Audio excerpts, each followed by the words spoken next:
Bonjour tout le monde. Alors aujourd'hui, on va passer la deuxième partie concernant le cours sur les complexes. On va traiter aujourd'hui la partie géométrique. Alors, on commence par quoi? On commence par un point. Alors regardez ici, vous avez Z1, la fixe d'un point R. Alors Z1, on l'écrit sous forme de X plus Y. C'est-à-dire M au rapport à fixe X plus Y avec O 0 plus 0I, c'est-à-dire le centre du repère. Alors, si M s'écrit sous forme de X plus Y, ça veut dire quoi? Que M a pour coordonnées X, Y. O, c'est l'origine, donc c'est 0, 0. C'est-à-dire, si vous avez envie de former le vecteur OM, qu'est-ce qu'on écrit? X moins 0, Y moins 0, c'est-à-dire X, Y. D'accord? C'est quoi X, Y? Ce sont les coordonnées du vecteur OM et en même temps correspondent au complexe ZM. C'est-à-dire, le vecteur OM, si M s'écrit sous forme de X plus Y, donc le vecteur OM s'écrit sous forme de X, Y, c'est-à-dire en tant que coordonnée. Et avec la fixe en tant que complexe, on écrit Zn. Pourquoi? Parce que Zn est égal à X plus Y. Donc, dorénavant, si vous avez un point qui a pour affixe X plus Y, OM a la même affixe Z, c'est-à-dire OM va s'écrire sous forme de X plus Y ou bien Z. Ça y est? Alors, dans ce cas ici, qu'est-ce que je vais écrire au début? Donc, qu'est-ce qu'on a ici? Vous allez écrire M, voilà, et ici ZF. Je vais écrire en rôle. Voilà, Z. Ça y est, donc vous avez ZM. Si vous avez M a pour affixe Zn, donc le vecteur OM a pour affixe Zm aussi. Parce que O, c'est l'origine de repère, et O, c'est de la forme 0, 0, 0, 0 plus 0. Ça y est, donc on a terminé avec un vecteur OM. C'est-à-dire là où il y a l'origine du repère. Maintenant, on n'a pas d'origine, on a deux points A et B. Quelconque. Alors, on considère ZA est égal à XA plus YA. ZB, ça c'est la fixe d'un point A. C'est-à-dire le point A aura pour coordonnée XA, YA. Et ZB, XB plus YB, la fixe d'un point B. C'est-à-dire B va avoir comme coordonnée XB, YB. Alors, en passant en géométrie, si vous voulez déterminer les coordonnées du vecteur AB, qu'est-ce qu'on écrit? On écrit XB moins XA, YB moins YA. Or, si vous calculez ZB moins ZA, qu'est-ce qu'on obtient? On obtient XB moins XA plus YB moins YA. C'est-à-dire quoi? C'est-à-dire, on fait la différence, puisque ici, il y a la différence des complexes, donc ici vous allez avoir la différence des réels, plus la différence des imaginaires. On a vu ça dans le cours, c'est-à-dire la première partie. Et par conséquent, si vous avez un point A qui a pour affixe ZA, qui s'écrit sous forme de XA plus YA, un point ZB, un point B qui a pour affixe ZB, XB plus YB, plus YB, donc le vecteur AB va avoir comme affixe l'affixe du deuxième point moins l'affixe du premier point. C'est-à-dire le vecteur AB va s'écrire sous forme, sur son affixe va s'écrire sous forme de ZB moins Z1. Clair? Donc, conclusion, si vous avez, donc je vais écrire ça à la fin, si vous avez A pour affixe ZA et B a pour affixe ZB, ceci implique que le vecteur AB va avoir pour affixe ZB l'affixe du deuxième point moins l'affixe du premier point. Ça y est, dorénavant, on va travailler comme ça. Voilà la conclusion de la deuxième partie. Maintenant, on va passer à la troisième partie. Attendez, je vais encadrer mon noir.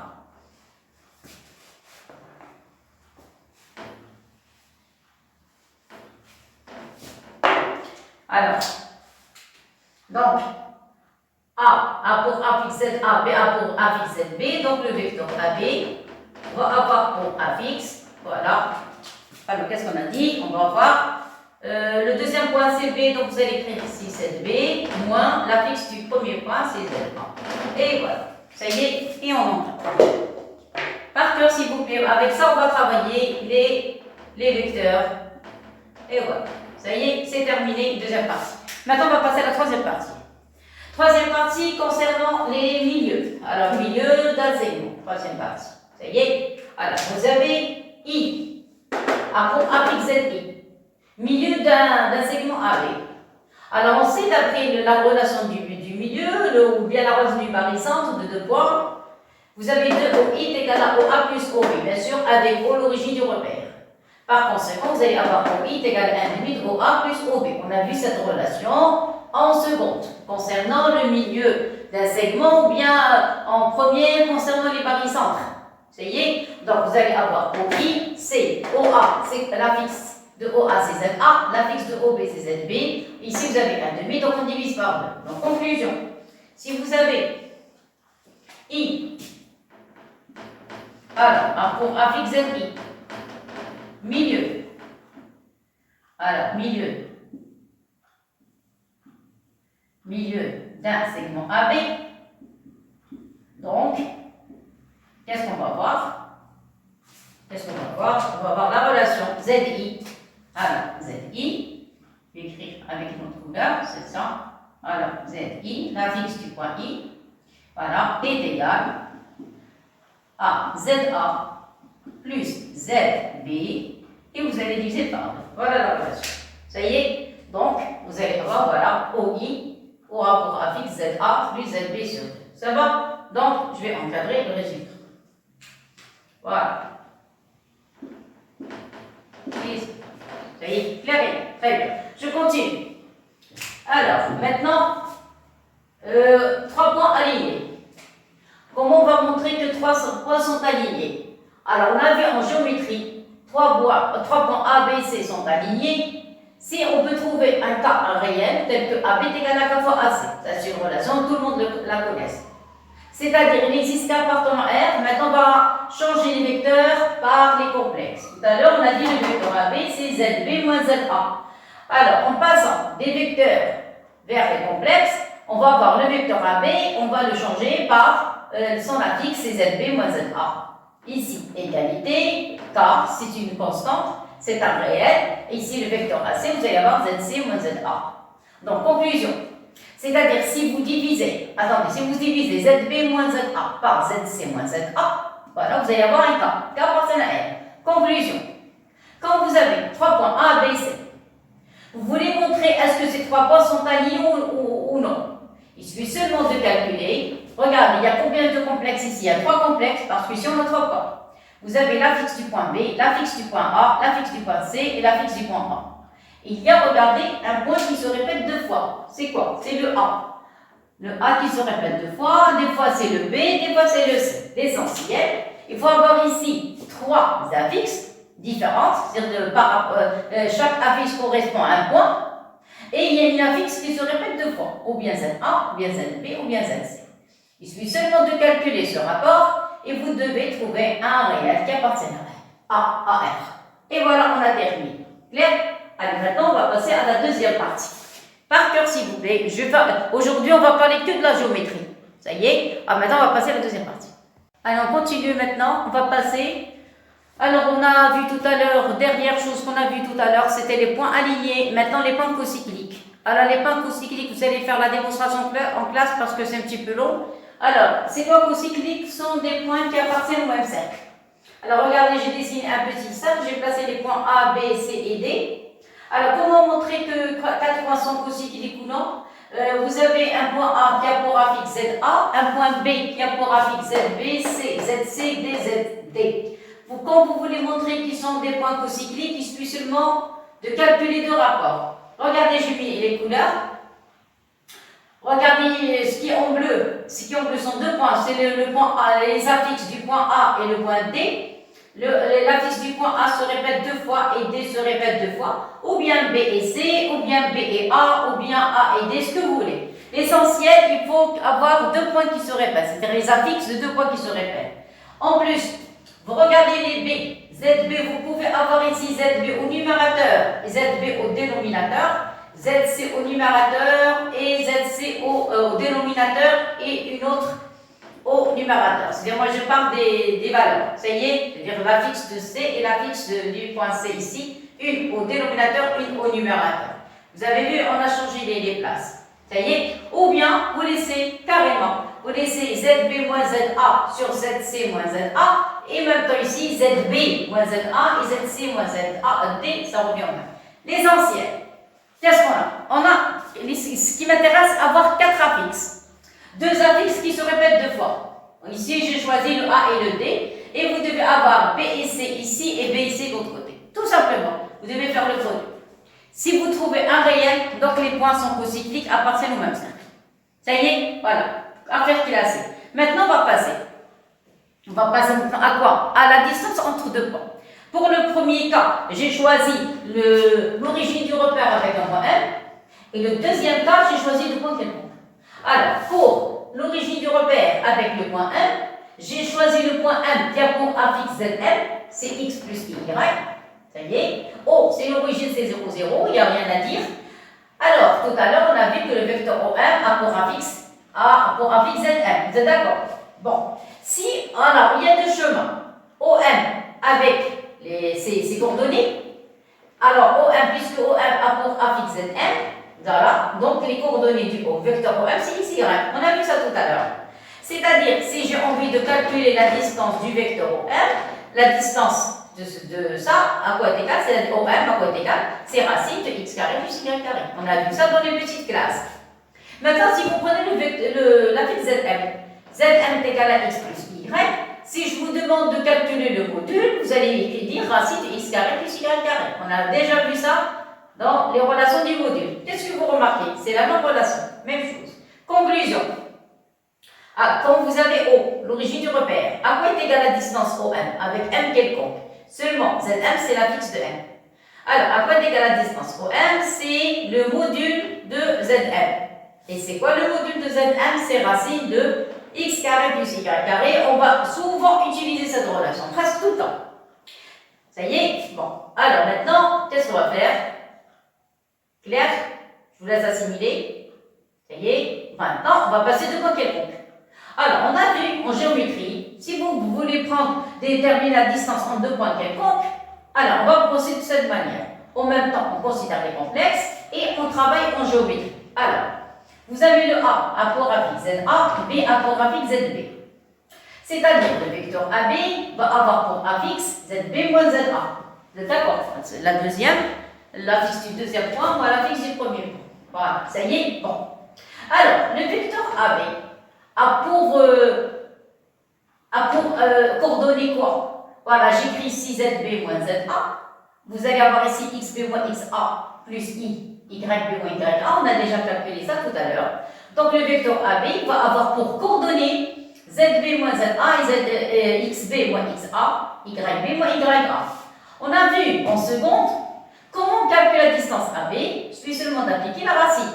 Racine de quoi? Racine de XB moins XA au carré, plus, ça c'est un plus YB moins YA au carré. Vous êtes d'accord? Ça, on a vu en seconde.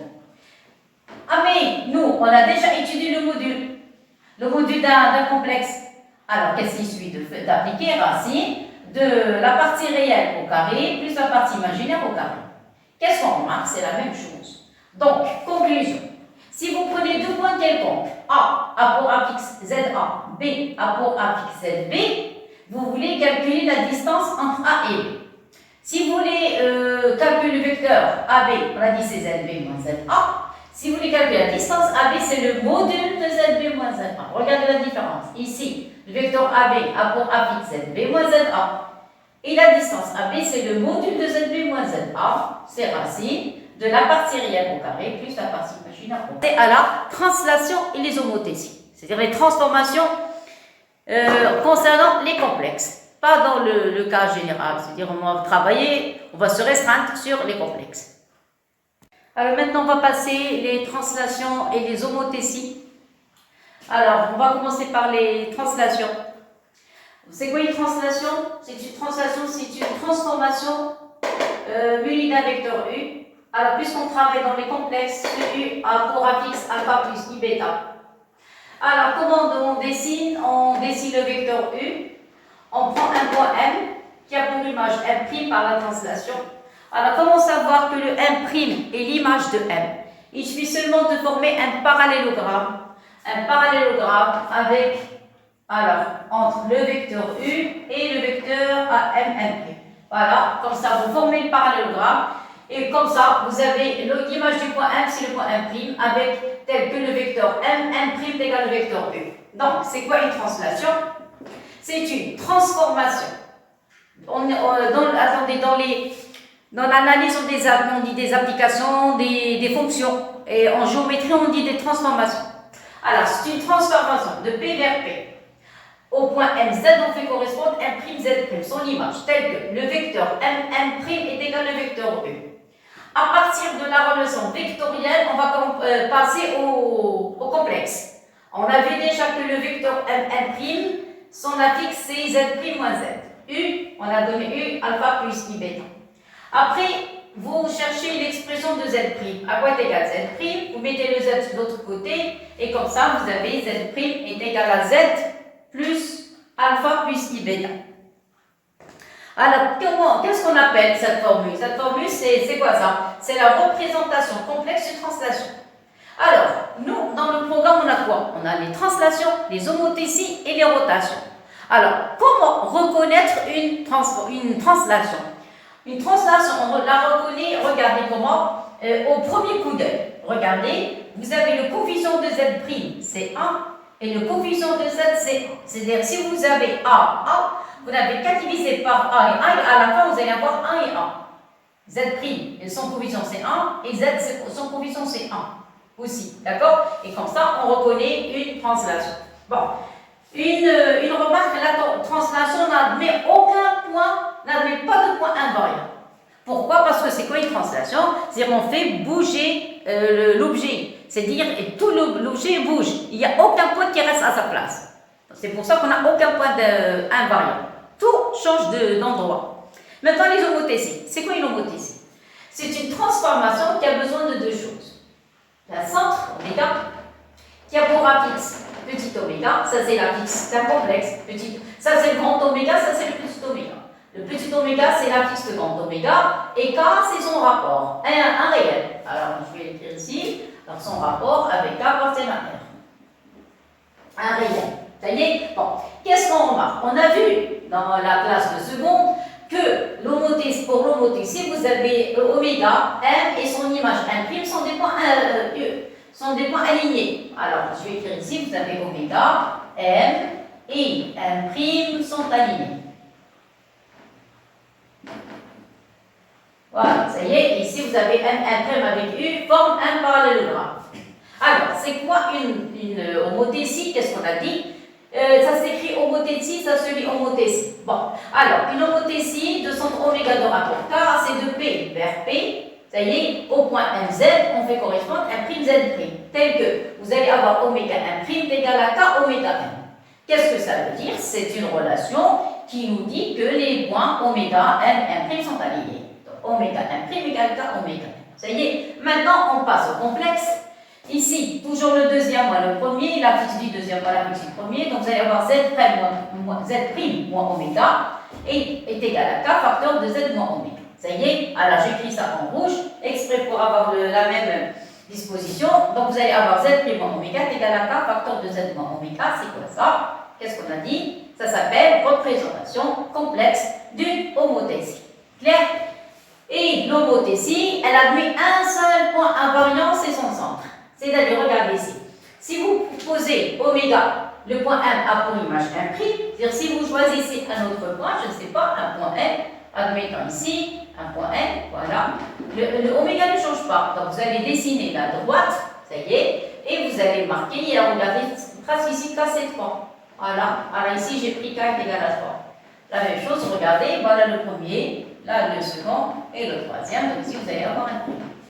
Alors, s'il vous plaît, maintenant, on va passer à des petites applications. Alors, on demande de déterminer l'ensemble des points M, Z, vérifiant les relations suivantes. Alors, vous avez des questions indépendantes, donc je vais traiter la première question. Alors, pour la première, vous avez racine de 2, module de Z moins I est égal à 1 plus I. Z, ça c'est I. Ça c'est I. Alors, moins 2. Alors, première chose à faire, il faut que le coefficient de z soit 1. Ici, je n'ai pas de problème. Mais ici, il y a 1 plus i. Donc, on va factoriser par 1 plus i. Donc, qu'est-ce que vous allez avoir? Ici, racine de 2, module de z moins i est égal. Alors, factoriser par 1 plus i. Ça, c'est i. Qu'est-ce que vous allez avoir? Vous allez avoir z. Ici, vous allez avoir moins 2 sur 1 plus i. On a besoin de place. 1 plus i. Ça va jusqu'ici. Vous êtes d'accord? Bon, je continue. On a vu que le module de z fois z' est égal à module de z fois module de z'. Donc, je continue. Ici, ça reste toujours racine de 2. Ici, z moins i. Voilà, z moins i, voilà, est égal. Ici, vous allez séparer les modules. Vous allez avoir ici 1 plus i. Voilà. Module de z moins. Ici, il faut enlever 1 plus i du dénominateur. Donc, on va multiplier par 1 moins i. Et je vous ai montré comment on fait le calcul. Donc, vous allez avoir deux facteurs. Qu'est-ce qu'on a dit? 1 moins i. Parce que vous avez ici 1 plus i, son conjugué, c'est 1 moins i. Et ici, au dénominateur, vous allez avoir 1 plus i. Qu'est-ce qu'on a dit? On a multiplié par son conjugué, c'est 1 moins i. Vous changez les... Alors, qu'est-ce qui manque? Ça y est, que la part. Voilà, maintenant c'est correct. Ça y est? Alors, attendez, je vais mettre... Regardez, ici, normalement, vous avez 1 plus, et on a multiplié par son conjugué, c'est le moins. Ça y est? Et maintenant, c'est terminé. C'est l'avant-dernière ligne. Après, on peut trouver l'ensemble. Donc, vous allez avoir racine de 2, module de z moins i, égale module de 1 plus i. Ça y est. Et ici, vous allez avoir module z moins 1 plus i facteur de 1 moins i. On a déjà vu ça, c'est 2. Vous vous rappelez le résumé que je vous ai donné. Donc, ici, vous allez avoir un 2. Ici, vous avez un 2. Ici, vous allez avoir un moins i. Et voilà, il y a une simplification. Ça y est. Donc, conclusion, qu'est-ce qui reste? C'est la dernière ligne. Voilà, c'est fini. Oui, il reste à calculer le module de 1 plus i. Alors, ici, vous allez avoir racine de 2, module de z moins i, égale, je vous ai montré comment on calcule un module. Ici, qu'est-ce que vous avez? Vous avez 1. Attention, à côté de i, qu'est-ce qu'il y a? Il y a 1 aussi. Vous êtes d'accord? I, c'est i fois 1. Maintenant, vous allez calculer son module. Voilà, attention, le trait, ça y est. C'est quoi son module? C'est racine. Celui-là au carré, c'est 1 au carré, plus celui-là au carré, c'est 1 au carré. Exprès, j'ai mis les couleurs. Ça y est? Et voilà. Donc, c'est terminé. Maintenant, je passe à l'autre. Ici, qu'est-ce qui va rester? Il va rester z moins. Ici, il va rester, attention, toujours 1 moins. Un petit conseil, s'il vous plaît. Quand vous voulez déterminer l'ensemble des points à côté de z, vous devez toujours avoir un moins. Tout le temps, tout le temps, tout le temps. Un moins. Et le coefficient de z doit être 1. Tout le temps. Ici 1, et ici vous devez avoir un moins. Ça y est? Très bien. Alors maintenant, qu'est-ce que vous remarquez? On remarque ici, quand à quoi égale 1 plus 1, c'est racine de 2, racine de 2, donc les racines de 2 vont disparaître. Et voilà, j'ai terminé. Ça y est? Maintenant la dernière. Ça y est, on est arrivé à la dernière. Donc ici, qu'est-ce qui va rester? Il va rester z moins i, voilà, est égal à z moins, s'il vous plaît, moins, après mettez les parenthèses. Ici, je n'ai pas mis de parenthèse parce qu'il y a seulement un seul nombre. Ici, vous avez deux nombres. Ça y est, donc quand il s'agit de à partir de 2, mettez les parenthèses. Vous allez me dire pourquoi. Voilà pourquoi je vous donne la réponse maintenant.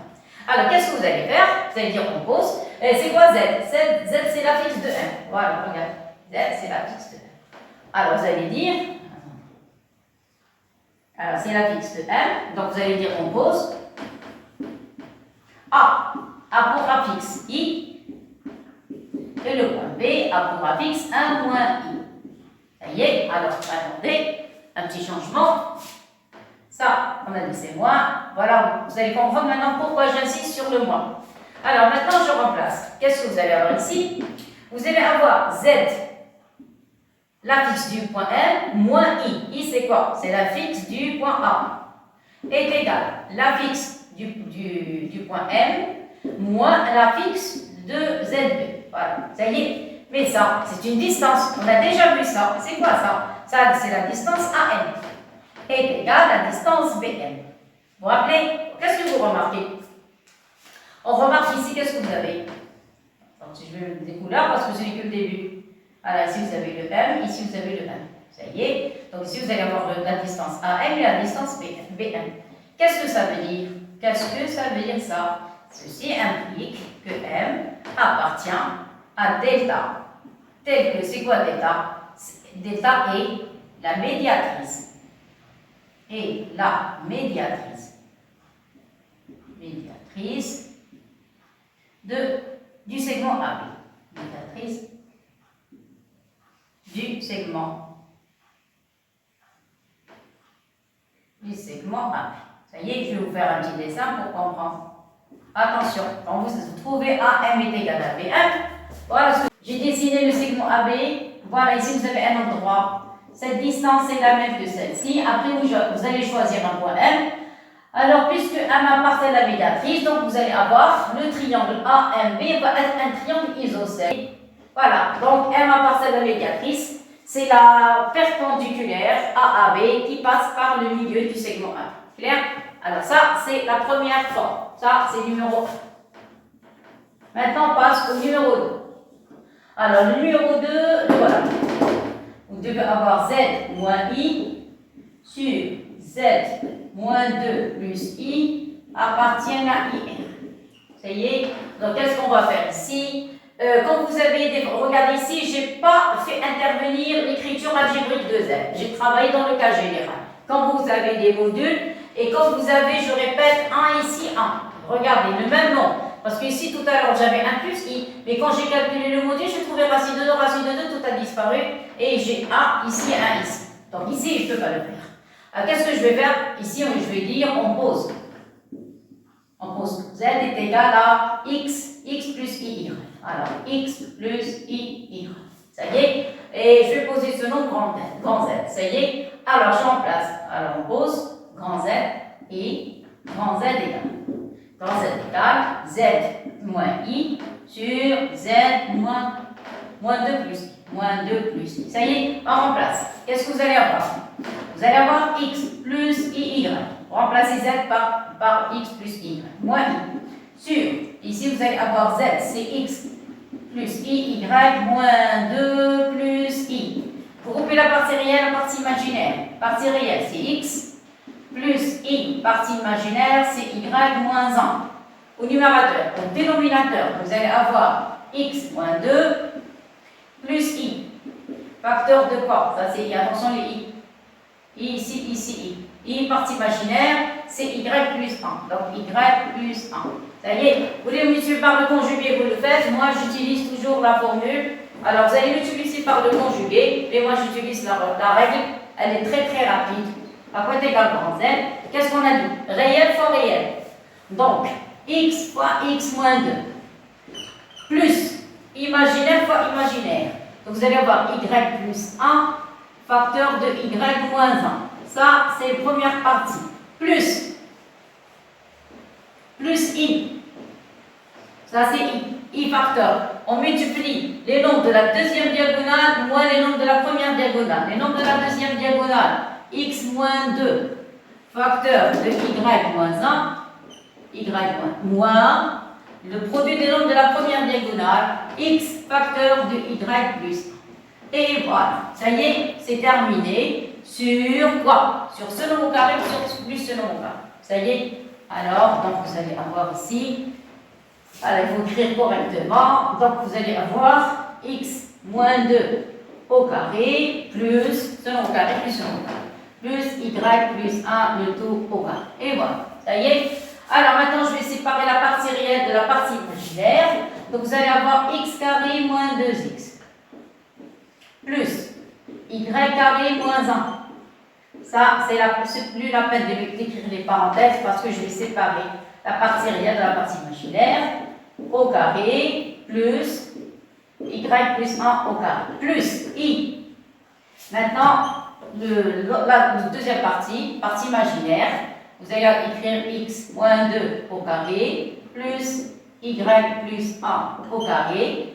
Vous développez, vous allez avoir ici, je vais développer directement, vous allez avoir XY moins XY. Bon, ils vont disparaître, les XY.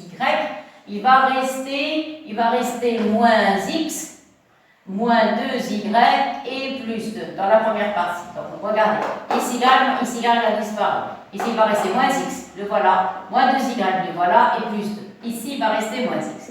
Et voilà, ça y est, donc, Maintenant, on va arranger les calculs. Donc, 1 plus grand z égale, c'est la dernière, ça y est.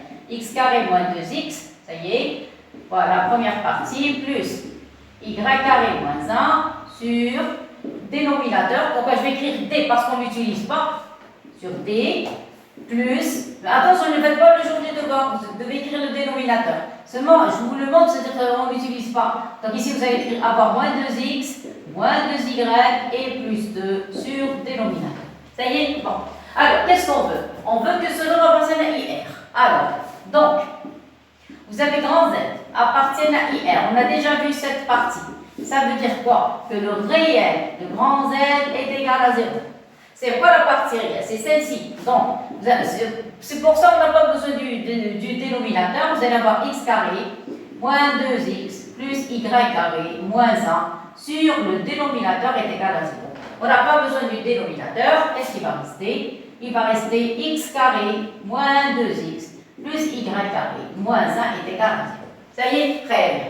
Alors, qu'est-ce que je vais faire? Je vais commencer, si vous voulez, à partir d'ici, parce que je n'ai pas assez de place. Ça y est? Alors, donc, qu'est-ce qu'on a dit? Z appartient à IR, équivalent. C'est quoi ça? Regardez qu'est-ce que je vais faire. On refait la même chose comme la dernière fois. Je vais enlever le carré, le voilà, je l'enlève. Vous prenez la moitié du nombre qui est à côté de x et moins 2. J'ai dit la moitié c'est 1. Mettez les parenthèses, mettez un carré et retranchez ce nombre au carré, c'est-à-dire moins 1 au carré. Moi, ça paraissait 1, donc on n'a rien fait. Je répète, je parle ici seulement pour les x. Pour les x, enlevez le carré. Donc x, la moitié du nombre qui est à côté de x, moins 2. La moitié, c'est moins 1. Après, mettez le carré. Et après, retranchez ce carré. Effectuez les calculs. Ça suit l'identité. C'est x carré moins 2x plus 1. Plus avec moins 1, ils vont disparaître. Voilà. Mais ici, il n'y a pas de y. Donc, qu'est-ce qu'on va faire? On va écrire y. Quand il n'y a pas de y, ou bien quand il n'y a pas de x, on met 0 et au carré. Et voilà. Et mettez moins 1. Moins 1 est égal à 0. Ça y est, groupez les identités. Qu'est-ce que vous allez avoir? Vous allez avoir x moins 1 au carré, plus y moins 0 au carré. Vous avez moins avec moins 1, c'est moins 2. Mettez-le de l'autre côté, ça devient 2. Et c'est quoi 2? C'est racine de 2 au carré. Au carré. Qu'est-ce que vous remarquez ici? Il n'y a que des carrés. Que des carrés. Ici, vous avez un carré. Ici, vous avez un carré. Et ici, vous avez un carré. En plus, vous avez un moins ici. Un moins ici. Qu'est-ce que ça veut dire? Ça veut dire que le point MZ appartient au cercle. On a déjà vu ça, au cercle. Cercle de centre oméga et de rayon R, tel que dans la deuxième vidéo, vous allez trouver la même chose. C'est quoi oméga? Oméga, vous avez 1 en tant que partie réelle. Partie imaginaire, c'est 0, donc vous allez avoir que 1. Ou bien si vous voulez ajouter le 0, mettez plus 0i. Ça va? Et le rayon R est égal à racine de 2. Voilà, le résultat final. Clair? Voilà, je vais tourner le tableau. Vous avez vu? Voilà, donc le cercle de centre oméga d'affixe 1, moins 0 i, si vous voulez. Parce que à côté de y, il y a 0. Ça va? Et le rayon, c'est racine de 2. Clair et net? Voilà, donc on a fait le premier, le deuxième. Maintenant, on va passer aux autres. Quand vous avez module sur module égal à 1, qu'est-ce que vous allez faire? Bien sûr, avec z, ça doit être différent de i pour ne pas avoir un 0 au dénominateur. Donc, qu'est-ce que vous allez avoir? Vous allez avoir module de z plus 1 est égal à 2 module de z moins i. C'est ça? Alors, ici, vous allez poser avec z égale à x plus i, y. Ça va? Vous allez remplacer. Alors, qu'est-ce que vous allez avoir ici? X plus i, y plus 1 est égal à 2 x plus i, y moins i. Ça va? Groupez la partie réelle. À la partie réelle, vous allez avoir x plus 1 plus la partie imaginaire i, y est égal à 2. Partie réelle, c'est x, partie imaginaire, c'est, alors voilà le i et voilà le i. Partie imaginaire, c'est y moins 1. Passez au module. Module, c'est racine. racine. Ici, vous allez avoir x plus 1 au carré plus y au carré est égal à 2 racine. Ici, vous allez avoir x au carré. Ici, il va rester y moins 1 le tout au carré. Passez au carré pour faire disparaître les racines. Donc, vous allez avoir x plus 1 au carré plus y carré est égal à 4 facteurs de x carré plus y moins 1 le tout au carré. Clair? Développez tout. Qu'est-ce que vous allez avoir? Vous allez avoir x carré plus 2x plus 1 plus y carré est égal à 4x carré plus 4y carré. Ici, moins 2y avec 4, moins 8y. Ici, 1 avec 4, ça fait plus 4. Et voilà. Ça y est, vous allez mettre tout ça de l'autre côté. Tout ça. Vous allez avoir 4x carré moins x carré, donc il va rester 3x au carré. 3x carré. Clair? 4y carré, retranché y carré, il va rester plus 3y au carré. Les y, il n'y a pas de y ici, donc il va rester les x, 2x. Mettez-le de l'autre côté, ça donne moins 2x. Les y, il n'y a pas d'y ici, vous avez moins 8y. Voilà, ça reste moins 8y. Vous avez 4, retranché 1, donc ça donne plus 3. Et égal à 0. Vous avez compris ce que j'ai fait. J'ai mis tout le long de ce côté. Ça y est, donc là c'est mal écrit, donc je refais cette écriture. Donc vous allez avoir ici, qu'est-ce qu'on a dit? 4x carré. Vous allez avoir plus 4y carré, moins 8y et plus 4. Voilà, correct. Ça va? Maintenant, qu'est-ce que vous allez faire? Un conseil, s'il vous plaît. X carré, y carré, vous devez avoir un coefficient égal à 1. Donc, vous devez diviser le tout par 3. Qu'est-ce que vous allez avoir ici? X carré, y carré. Mais c'est mal écrit. Placez les x après les y. Donc, x carré. Ici, vous allez avoir moins 2 sur 3x. Ça y est? Ça concernant les x. Plus les y. Divisé par 3, les y. Vous allez avoir y carré, moins 8 sur 3y. Ça va? Et 3 sur 3, c'est 1. C'est égal à 0. Clair? Maintenant, qu'est-ce qu'on a fait? On fait la même chose comme tout à l'heure. Qu'est-ce qu'on fait? On enlève le carré, x. La moitié de ce nombre, c'est moins 1 tiers. Mettez le carré. Retranchez ce nombre au carré, c'est 1 tiers au carré. Je continue. Y, la même chose. Enlevez le carré, c'est y. La moitié de moins 8 sur 3, c'est 4 tiers au carré. Retrancher ce nombre au carré, c'est moins 4 tiers au carré. Et ajoutez le A est égal à 0. Groupez les identités d'un seul côté. Voilà, les identités, vous allez avoir x moins 1 tiers au carré, plus les y. Y moins 4 tiers au carré. Groupez les nombres. Les nombres, vous avez ici 1 neuvième. 1 neuvième, ici 16 neuvième. Ça donne 17 neuvième. Mettez de l'autre côté, ça fait 17 neuvième. 17 neuvième, si plus 1. Mettez de l'autre côté, ça donne moins 1. 8 neuvième. Voilà, c'est ça. 8 vous allez avoir x moins 1 tiers au carré, plus y moins 4 tiers au carré, est égal à quoi? 2 racines de 2 sur 3 le tout au carré. 8 neuvième. Je l'ai mis sous forme de carré. Ça y est, donc ça c'est quoi? C'est racine de 8 sur 3 le tout au carré. Racine de 8, c'est de racine de 2. Voilà. Donc qu'est-ce que ça veut dire? Ça veut dire que M appartient au cercle. Voilà la conclusion. Ça veut dire que le point MZ appartient au cercle C de centre oméga et de rayon R. Tel que, c'est quoi oméga? Vous avez ici moins 1, moins. Donc vous allez avoir 1 tiers plus 4 tiers I. Voilà son affixe. Et le rayon R, ça va être racine de 8 ou bien 2 racines de 2 sur 3.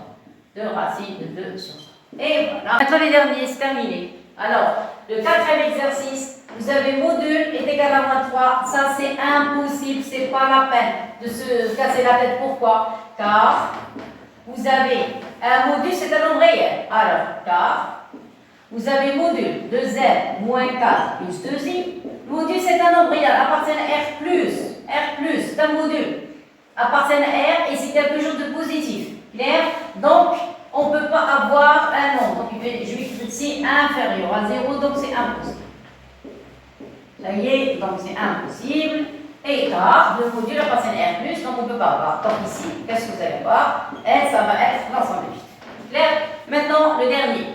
Le dernier du cours, c'est quoi ZZ bar? ZZ bar, c'est racine de quoi? De x carré plus y carré. Vous êtes d'accord? C'est quoi Z moins Z bar? Alors ça, c'est quoi? C'est 2i, parce que z plus z bar est égal à 2x, 2 fois la partie réelle. Et la partie z moins z bar, c'est 2 fois la partie imaginaire, 2y. Bien sûr, avec, je vais écrire ça à 5, avec z est égal à x plus y. Vous êtes d'accord? Alors, je remplace. Maintenant, ça y est, on passe au calcul. Alors, on remplace, ceci implique, vous allez avoir racine x carré plus y carré plus i. I, vous avez ici. Ça y est, donc vous allez avoir 2iy est égal à moins i. Ça y est, i avec i, c'est moins 1. Donc vous allez avoir racine x carré plus y carré est égal à quoi? Vous avez moins. Parce que vous avez i fois i, c'est moins 1. Donc vous allez avoir moins 2y est égal à moins i. Est égal à moins i. Et voilà, ça y est. Alors regardez s'il vous plaît. On a un problème. Lequel? Ça appartient à R. Ça appartient à R. 2y aussi appartiennent à R. Ça, c'est un imaginaire pur. Appartiennent à IR. Appartiennent à IR. Aucune relation entre R et IR. Ça y est, donc ça c'est un nombre. Même si vous prenez x, y, tous les deux nuls, 0, 0, il ne s'annule pas. C'est un nombre qui ne s'annule pas. Ça y est, donc on ne peut pas avoir un réel égal à un imaginaire pur. Alors ça, c'est encore impossible. Voilà, c'est impossible. Impossible. Et par conséquent, S est égal à 108. Impossible. Ça y est, donc vous allez avoir S est égal à 108. S'il vous plaît, ici, c'est moins ici. C'est rectifié, s'il vous plaît, ici. Aussi, c'est I. Faites attention, I aussi. Le voilà. Un autre I. Voilà, ça y est. I ici. Voilà les I. Ça y est. Donc ça, c'était I, c'est pas. Et voilà. Et voilà, on terminé. Maintenant, on va passer à une autre phase. Allez, à tout à l'heure.